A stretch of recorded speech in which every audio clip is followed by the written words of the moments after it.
Alors, on va commencer. Est-ce qu'il y a quelqu'un qui va faire la présentation ici? C'est vous? Parfait. Alors, tout d'abord, bienvenue de ma part. Bienvenue à la demi-finale du challenge sur les données pour le service public. Je suis Shobhan Banita. Je suis la modératrice du forum gouvernemental global. Donc, une fois qu'on sera en direct, vous aurez jusqu'à 10 minutes pour votre pitch.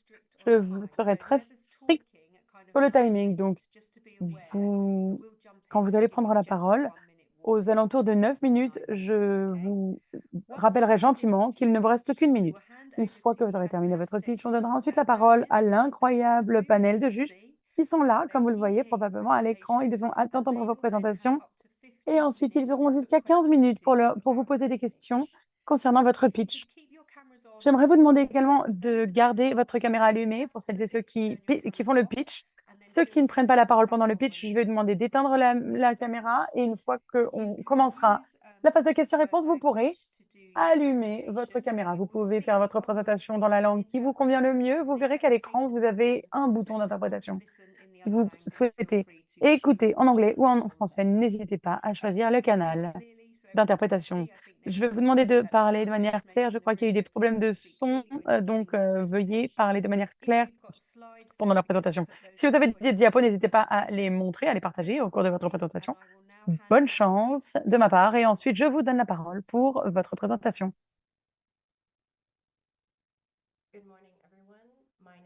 Bonjour à toutes et à tous. Janie de l'équipe 3, Catalina et moi allons faire notre présentation sur infraspatial pour cartographier les communautés de demain. Merci infiniment de nous offrir cette opportunité de prendre part à ce défi. Les prix du logement au Canada ont beaucoup augmenté ces dernières années, ce qui constitue un vrai défi pour de nombreuses personnes. Mais la vraie question, c'est où cibler les investissements en matière de logement. Alors, les données, c'est l'élément clé pour la prise de décision. Dans la planification de bonnes DD, nous permettront de répondre à des questions clés en matière de politique, notamment les régions où il y a le plus d'obstacles au logement euh, à un prix décent. Ce dont on a besoin, c'est des données propres, standardisées et faciles d'accès dans tous les domaines qui peuvent alimenter et informer les processus de décision. Décider où faire des investissements bien informés en matière de logement sera alimenté par les données clés. On a besoin de données socio-économiques pour prendre en compte les éléments de coût, ainsi que des données démographiques afin de comprendre où les gens veulent vivre. On a besoin de données environnementales afin de comprendre également les impacts climatiques et environnementaux et on a besoin des données par rapport aux besoins des personnes. On doit comprendre également l'impact de ces investissements sur les logements, sur les populations autochtones. Ce sont certains des éléments à prendre en compte, mais il y en a beaucoup d'autres. On a déjà parlé à beaucoup de fonctionnaires qui utilisent des données au quotidien et notamment des données géospatiales. Nous avons fait trois ensembles d'entretiens avec des responsables et également des agents de l'immigration au Canada, l'Agence de la santé au Canada. Et on a fait également une équipe de consultation logement autochtone et le groupe de travail GIS sur les infrastructures au Canada. On a fait également un sondage pour mieux comprendre la manière dont les données sont à l'heure actuelle utilisées, y compris les données géospatiales et les obstacles qu'ils rencontrent dans leur travail. On a entendu que même si beaucoup de données ouvertes sont disponibles, même en dehors du gouvernement, elles ne sont souvent pas standardisées et ne garantissent pas une qualité de données. On a également entendu qu'il y a des défis en matière de partage des données, ce qui contribue encore davantage à créer des silos entre les données, ce qui empêche l'efficacité, la collaboration et engendre des retards dans les développements de programmes. On a également entendu au cours de ces différents entretiens que les défis principaux sont en lien avec l'accès aux données, les barrières pour avoir accès aux outils et aux formations géospatiales et un manque de connaissances pour interpréter les analyses géospatiales pour les utiliser dans la planification et la décision. Au final, beaucoup de fonctionnaires ont du mal à utiliser les données géospatiales à leur plein potentiel pour informer les prises de décision en matière de logement, planification, entre autres. La plupart du temps, ils ont trouvé que les données étaient peu accessibles et que l'utilisation des données géospatiales était trop difficile à faire. Pour euh, répondre à ces défis et pour renforcer les capacités en matière d'information et de données géospatiales, nous avons développé Infraspatial. Il s'agit d'un outil d'analytique et de données géospatiales qui permet de mieux comprendre les données géospatiales. Le but, c'est d'aider les utilisateurs qui ne connaissent pas les données géospatiales à mieux se familiariser avec les données géospatiales. Ils peuvent le faire tout en utilisant les analyses géospatiales. Les utilisateurs pourront également utiliser Infraspatial puisque cela leur permettra de faire tomber certaines des barrières qui font obstacle à l'efficacité de leur travail. Ça permet de la collaboration à tous les niveaux avec des données propres, claires et accessibles. Il y a l'extraction des données, le nettoyage des données, l'analyse, SIG interprétation. Il y a une formation, un guide et un chatbot qui peuvent aider les utilisateurs. Il y a également la possibilité de faire une mise à l'échelle pour des applications au-delà de la planification des infrastructures. Pour soutenir ces ambitions, nous avons parlé avec Statistics Canada, entre autres, pour développer notre solution. Infraspatial sera facile à utiliser et vous aurez la possibilité d'unifier des widgets, des données dans un seul outil, une interface, et créer ainsi une interface immersive. Les utilisateurs pourront donc répondre aux défis identifiés au cours de nos entretiens. Ils pourront utiliser des données de différentes sources. L'analytique et les données seront donc disponibles dans une seule application et avec des données nettoyées, propres. Les utilisateurs ont plus de temps pour leur analyse.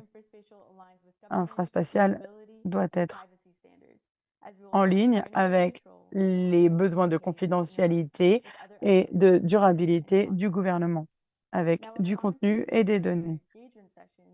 Au cours des entretiens, nous nous sommes rendus compte que la confiance et la précision des outils étaient une vraie inquiétude. Pour cela, on a mis en place un manuel pour parler des différentes caractéristiques et des fonctionnalités avec des checkpoints et une formation intégrée pour une meilleure compréhension de l'outil. En plus, on propose d'inclure l'IA dans Infraspatial pour l'assistance de tâches, l'assistance à la demande et il y a la possibilité également de faire une mise à l'échelle pour d'autres champs d'application. L'intégration des données et l'analyse doivent inclure différents ensembles de données pour détecter et ainsi interpréter les interactions pour extraire des résultats précieux et alimenter les prises de décision dans différents domaines. Ce sont certaines caractéristiques de notre solution uniquement, mais nous serions ravis de vous donner davantage d'informations au cours de la session de questions-réponses. Pour illustrer, Infraspatial simplifie l'analyse à l'avenir.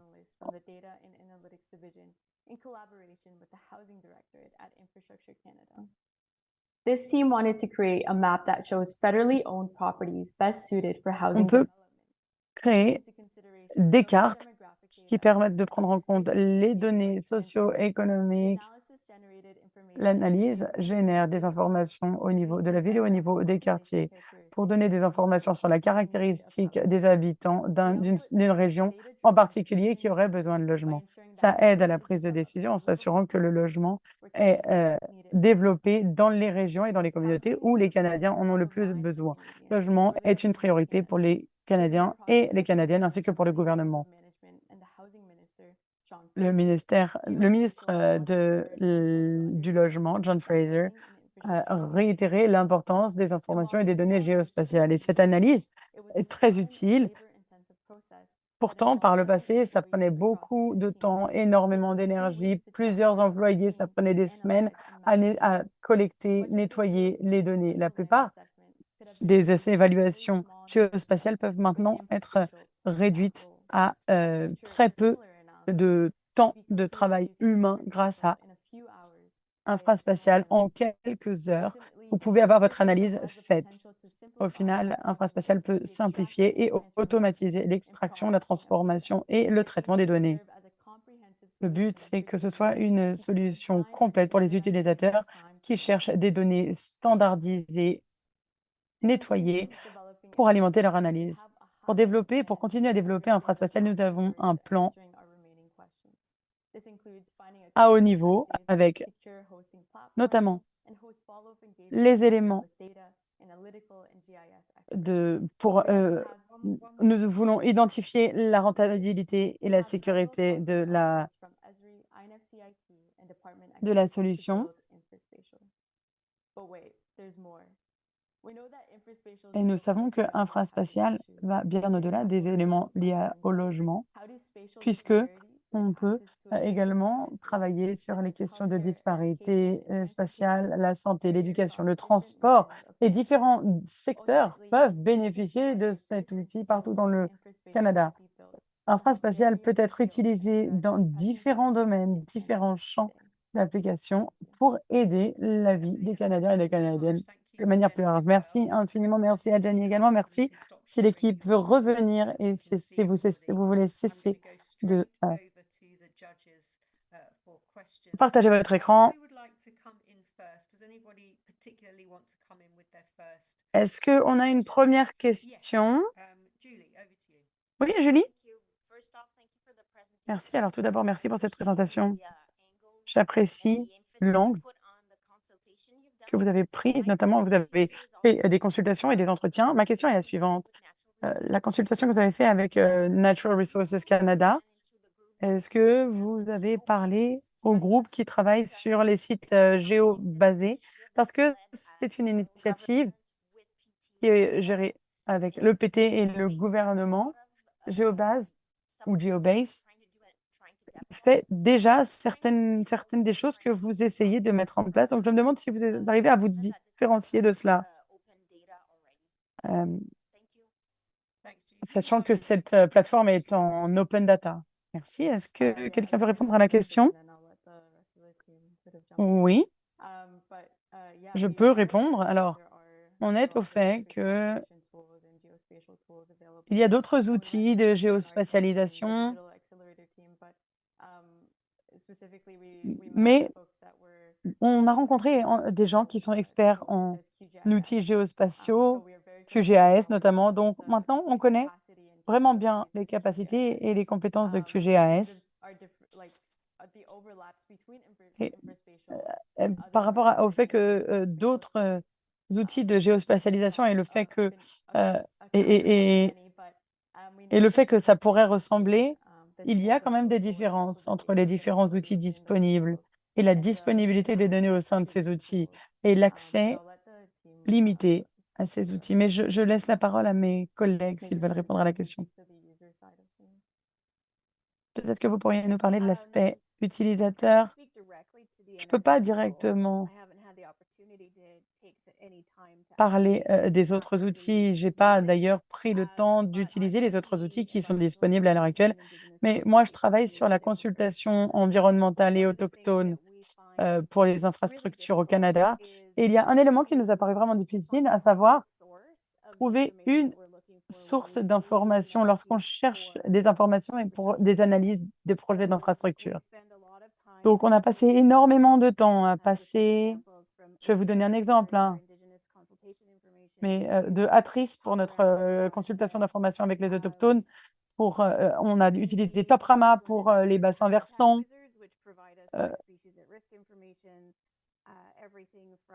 On a utilisé d'autres outils pour les habitats, les ponts, les infrastructures.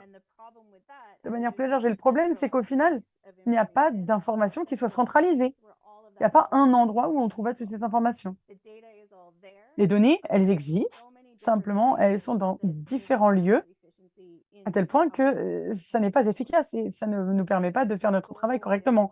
Le but avec l'infraspatial, donc, c'est de fournir une plateforme unique où toutes les données sources seront disponibles.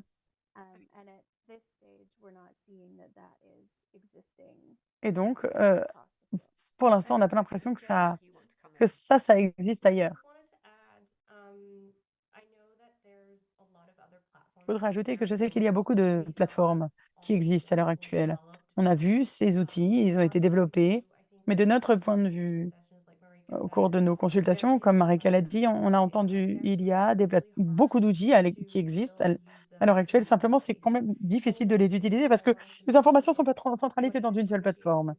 Et en plus, ce qui différencie Infraspatial des autres outils, c'est qu'on essaye de créer quelque chose qui a à la fois les éléments donnés et analytiques dans un seul endroit. Et on espère que les informations géospatiales seront complètes, plus complètes pour tous les utilisateurs, pour qu'ils puissent les utiliser dans un seul endroit. Et en plus, ils ont non seulement les données, mais également la capacité analytique nécessaire pour créer des cartes géolocalisées, des modélisations. Ainsi, ils pourront appliquer les analyses dans leur propre travail. Donc, c'est en cela que notre plateforme se distingue des autres.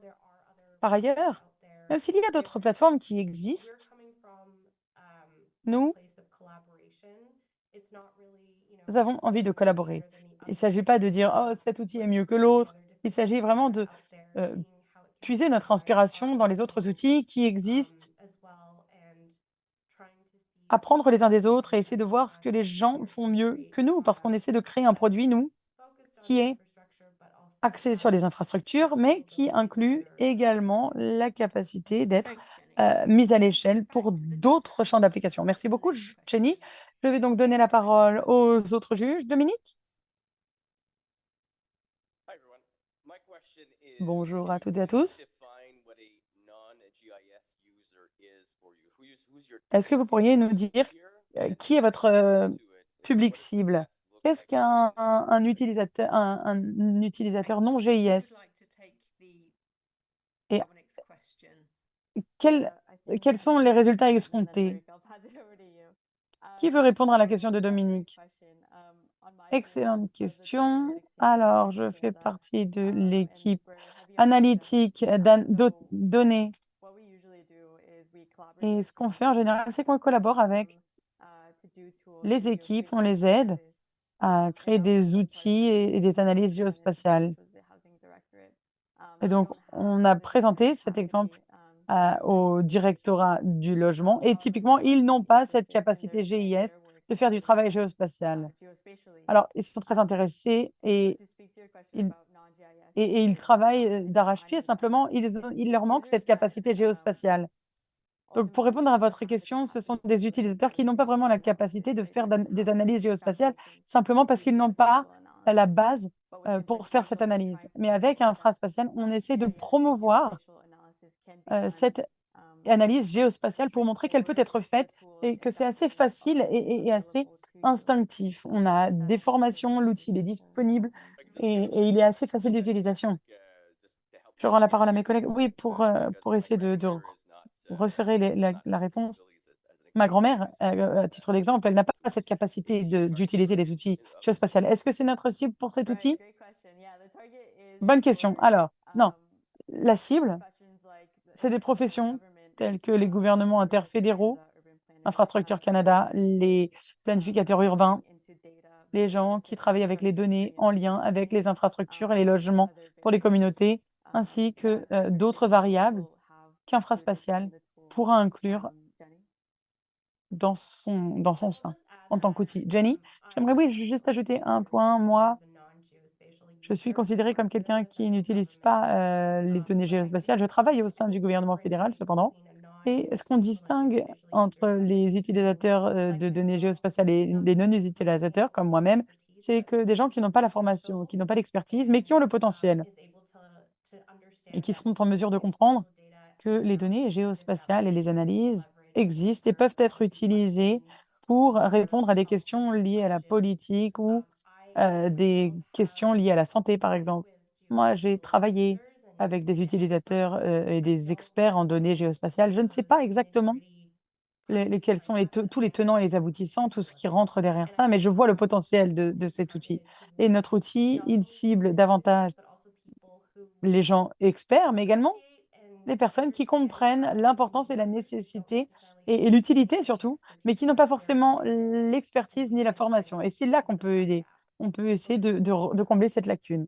Marika, je te rends la parole. Oui, pour revenir un petit peu sur ça, à la base, lorsqu'on a commencé à travailler sur le développement de cet outil, nous avions l'impression que ce serait quelque chose qui serait surtout utilisé par les gouvernements fédéraux, les employés du gouvernement fédéral ou les fonctionnaires du service public qui travaillaient dans les infrastructures. Donc, on regardait les projets d'infrastructure et on a essayé de voir, via l'analyse géospatiale, le meilleur endroit pour construire une infrastructure ou le meilleur endroit pour construire un pont ou autre, quelle que soit l'infrastructure en question. Mais d'un point de vue du groupe avec lequel je travaille au sein de Infrastructure Canada, externe à notre entité fédérale, je crois qu'il y a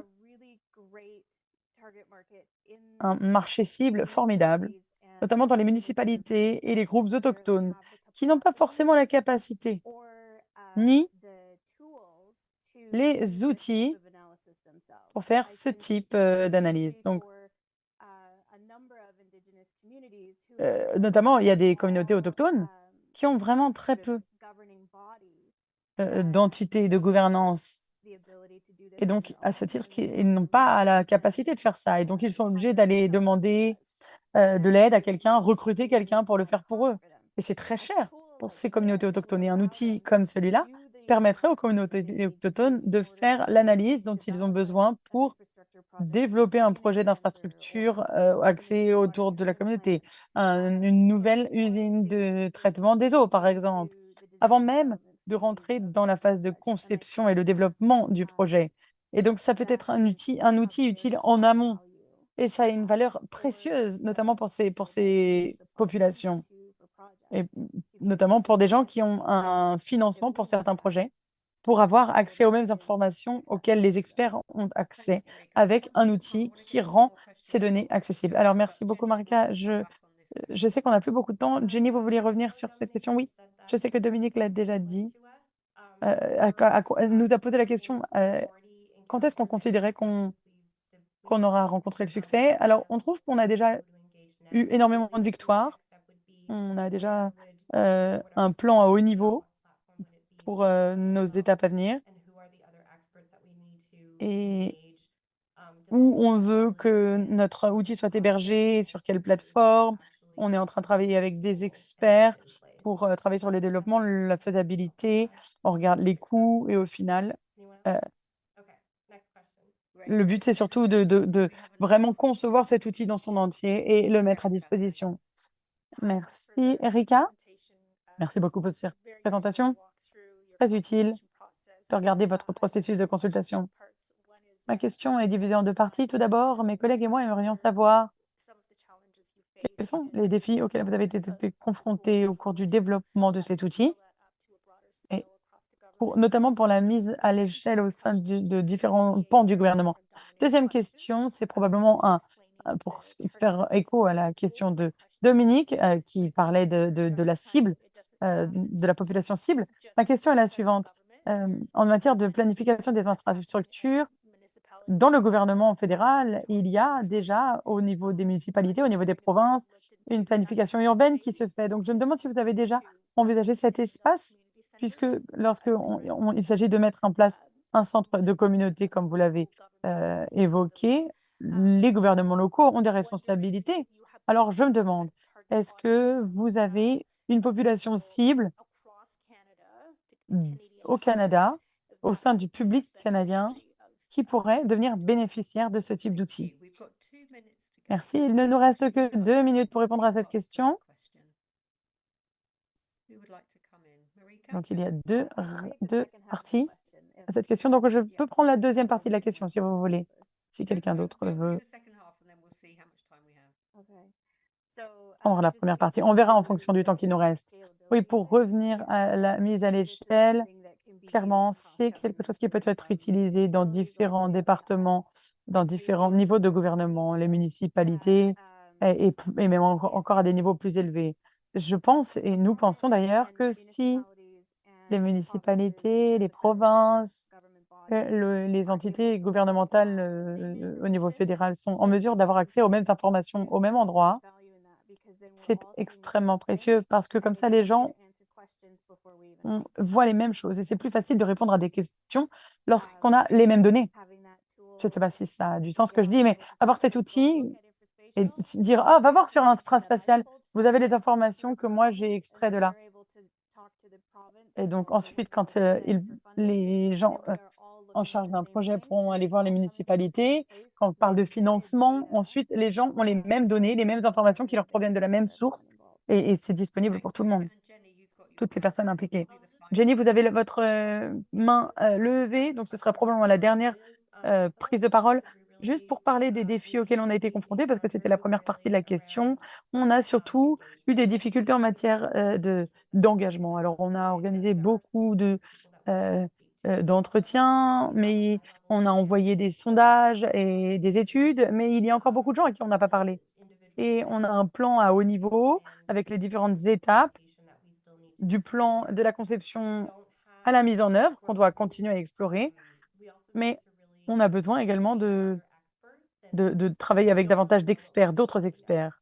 Mais il y a des choses qu'on ne sait pas et ces choses-là, on ne les sait pas du tout. Donc, il y a encore des choses qu'on doit prendre en compte avant d'y arriver, mais je crois que pour l'heure, on a déjà un bon plan pour nous permettre d'aller à l'étape suivante. Merci, Mathieu. Vous avez littéralement 10 secondes et ensuite, on va devoir conclure. Très bien. Alors, très, très rapidement, surtout, une chose qu'on n'a pas terminée, c'est qu'on a parlé à différents groupes sur les gros problèmes principaux. Donc, on a fait de la consultation sur ça, mais on n'est pas rentré dans le détail, notamment les ensembles de données dont on a besoin. Donc, c'est les conversations dont on a besoin à l'avenir sur les données spécifiques dont on a besoin. Donc, on a vraiment une idée assez générale, mais on doit rentrer dans le détail. Merci Mathieu, merci à toutes et à tous dans votre équipe. Merci, incroyable présentation sur un sujet si important. Je vais donner donc l'opportunité à l'équipe de nous quitter et merci encore. Thank you. Thanks. Okay, judges, you have 10 minutes and we'll start bringing the other team in 5 to get Chers ready. juges, 10 minutes et ensuite on va faire rentrer l'équipe 5 minutes avant le début de la présentation. Et d'ailleurs, on a encore 3 présentations les unes après les autres.